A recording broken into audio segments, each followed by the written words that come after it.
Layoffs. Over 20,000 workers at UPS is supposedly being laid off.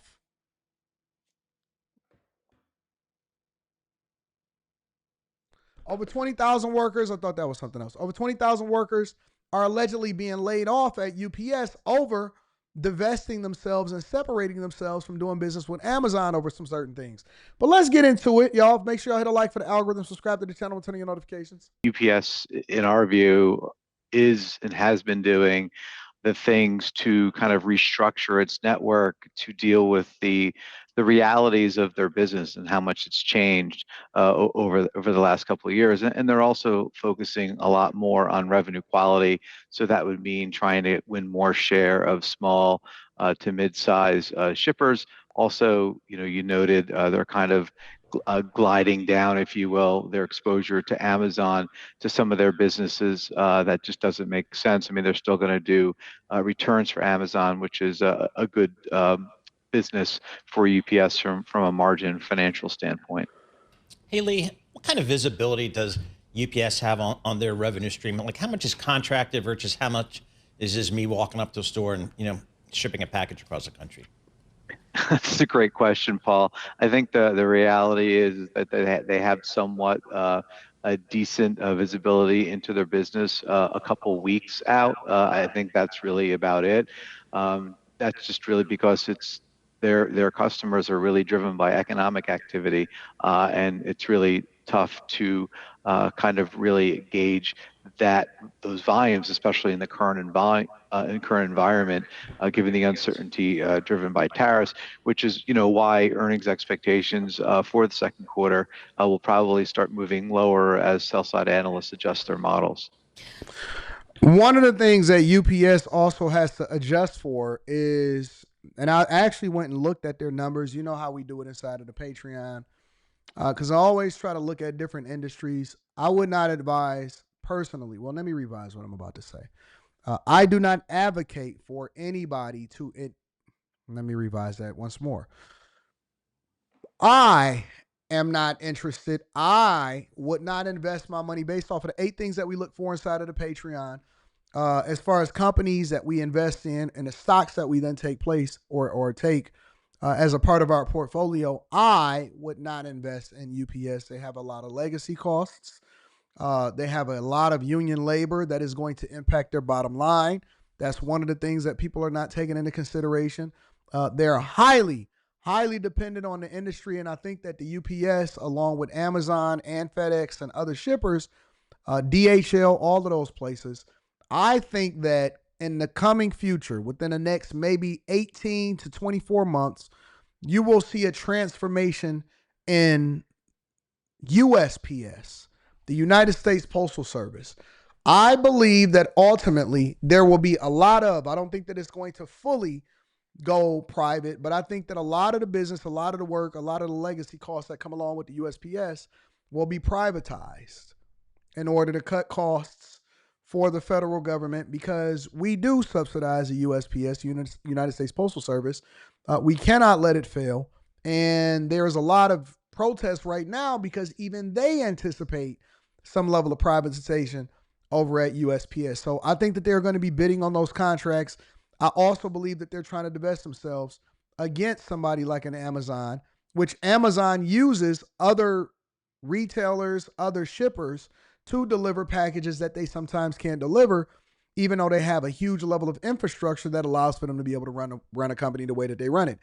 One of the things that makes Amazon so beautiful is that they care more about market share than they do about profitability. Amazon cares more about market share than they do about profitability. Well, what does that mean, Anton?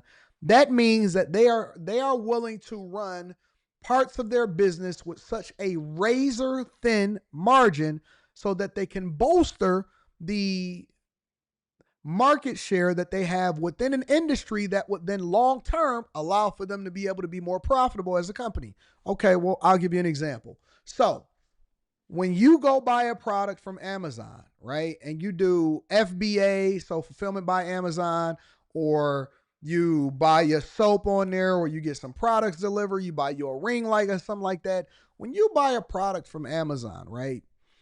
They are still trying to be competitive with the Walmarts, with the Targets, with any shipper. They're trying to be competitive and make it more convenient for you to get the products that you want quicker and at the cheapest price, which means that then cuts into their margins. Okay, well, how do they make money? Well, they make money by leveraging the things that they've built in the infrastructure that then allows for them to then be able to spread their wings in other parts of their businesses. So what people don't know is that Amazon also has different segments of the business. And this is one of the things that we break down inside of the Patreon. I'm not going to talk about it today, but I'm just going to gloss over it to illustrate my point. When they do their earnings calls, right, every quarter, because every company does earnings calls every quarter. When they do their earnings calls, they're having conversations not just about market share, they're having conversations about profitability in different segments of their business. So AWS is the driving factor for what success looks like at Amazon. And so because they're so profitable with Amazon Web Services, which is the platform that they then leverage to generate a lot of revenue when it comes to cloud infrastructure, other companies hiring, and then Netflix keeping a lot of their library inside of there. They keep their library inside of a lot of different cloud service providers. But when you see a Netflix, when you see these places keep a lot of their services inside of it, that is one of the driving factors for what success looks like inside of Amazon Web Services. So what does that mean for their competitors? That means that they can basically operate at a razor thin margin. Their stock price is still going to go up, but it makes it more difficult for a UPS, a USPS, a FedEx to compete against the Amazon, because where they're great, they're being funded by and subsidized by other parts of the business where they're looking to have growth here and then looking to have profit there. So growth and profitability is automatic for Amazon Web Services, for AWS, because they are the market leader in that, and their only main competitor, their closest competitor, is Microsoft Azure, right? So they're competing for government contracts. They also trying to entice different businesses. As you have a lot of AI spun up and a lot more web companies coming up, then technology-based companies are going to need to leverage some form of Amazon Web Services because, again, they are the market leader. But that allows for them to be able to compete against the USPS.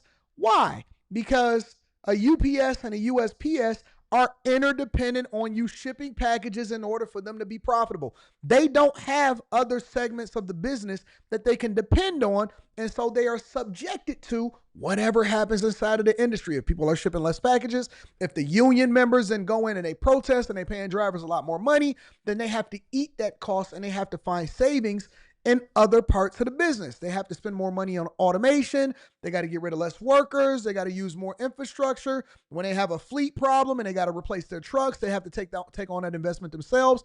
And they are not subsidized.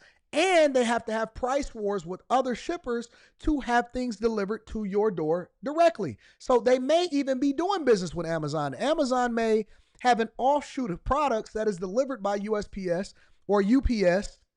Have y'all ever had a USPS worker deliver Amazon package?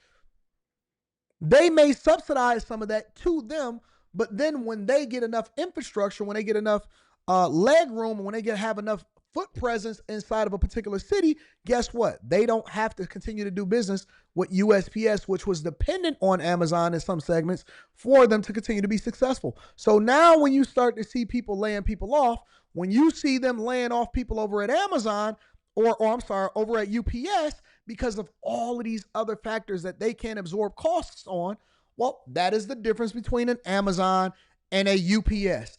Amazon have different segments of their business. They are diversified. They can lean on AWS in order for them to continue to make money and be successful. And believe it or not, Andy Jasper used to be the AWS leader. He used to be over AWS over at Amazon, and he became the successor of Jeff Bezos to run the day-to-day operations of Amazon as a whole. But when you see a UPS and they're suffering or they have to start laying people off, it is directly tied to their competitive footprint inside of the shipping business, because they are interdependent on it for them to be successful. If no more packages get shipped, if people start to cut back, well, then that starts to cut into what is happening as far as their profitability over at the company. Amazon can almost, listen, Amazon can do the same thing that Walmart did to smaller retailers and mom and pop shops to the UPS. They can. They absolutely can. They can operate at a loss. They can basically have parts of their business be loss leaders so that they can take market share and crush their competitors. 100%. 100%. Absolutely. They can sell products or they can ship products to you faster while continuing to leverage research and development to make their processes easier. They're going to be less dependent on workers. They're having more robots. They buying up companies so that they can make things faster, easier, more accurate, and they can sell things at a loss to take market share from you. Absolutely. And they don't care because they care more about market. The market for them is going to react to market share versus profitability because they're not worried about them being profitable in certain segments of the business. But in theory, if we put aside the macro for a second, I appreciate you said 2/3 of it is macro. I use Azure but the also. Amazon stuff is a good thing for them long term, right? Even though there's near-term pain, like those are lower margin packages that they don't want to do anymore. They're going to focus on higher margin. Absolutely. Amazon uses gig drivers also. So they don't want to be responsible for the people that actually ship the products and deliver the products directly to your door. So now what they do is they contract that out. You can go and open up your own Amazon business, your own delivery business, and then you basically become a gig worker instead of a direct employee, which it is up to you how much you deliver, and that then substantiates how much you're going to make. You got a certain quota to hit. If you don't meet that expectation, well, you get removed and they get another gig worker to then take your place. Whereas UPS, they have to pay union wages to their UPS drivers. And that is also something that they use as a competitive advantage. You are absolutely right. Packages that could wind up being much more stable and profitable, right? Yeah, and I actually, said 95%. So I was a little more focused on, us thinking that the majority of the shortfall in the 2Q is really the macro. But yeah, to your point, they are really they're really focusing on revenue quality. They mentioned on the call that revenue quality. These are just terms that they try to use to confuse you. Revenue quality is basically they want to have more profitable segments of their business. They're less concerned with quantity and they're more concerned with quality. If I can increase the margins, the amount that I make per item shipped, then that will be better for the business's bottom line than just having a bigger footprint inside of the United States of America.